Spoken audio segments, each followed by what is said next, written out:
He vanished. It was as if the universe, having briefly shown me its most perfect creation, had snatched him away again. For 2 years he existed only in my dreams, a phantom I chased through the corridors of my sleep. The memory of his face, the honey gold of his eyes, the warmth of his smile, it was all still so vivid. But the hope that had once burned so brightly had dwindled to a fragile ember. Doubt crept in, a cold whisper in the quiet of the night. Was the gift real? Loveth, are you even on this planet right now? Ella's voice sliced through my reverie, sharp and familiar. My lovesickness was no secret to her. Don't tell me, she said, her voice dropping into a dramatic sigh. You were visiting your destiny husband in your head again. Oh, Loveth, you're a hopeless case. I mumbled a flimsy lie about thinking about exams, but she saw right through me. Look, I know you weren't listening to a word I said. I was asking about the picnic. My school mother is hosting it. You promised you'd come with me, and I'm holding you to it. It wasn't a question.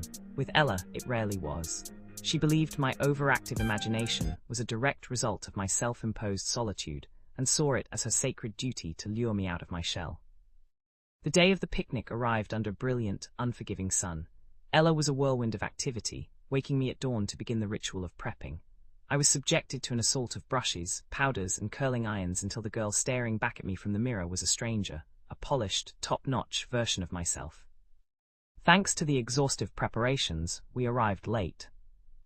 The air was thick with the thump of music and the smoky aroma of grilled meat. I was already drained, but Ella, in her element, grabbed my hand and began to tow me through the crowd. My head spun. The names and faces blurred into a meaningless collage. All I wanted was to find a quiet corner and fade into the background. And then the world stopped spinning. Before we continue, please support my channel with a like, comment, and subscription. Thank you. Through a gap in the crowd, I saw him. The music faded to a distant hum. The blur of colors resolved into a single, sharp point of focus. He was standing by a cluster of trees, laughing at something a friend had said. 2 years had passed, but time had only sharpened the lines of his face, making him even more handsome than the phantom in my memory. My breath caught in my throat. I whispered the word like a prayer, a confirmation, a release. Him.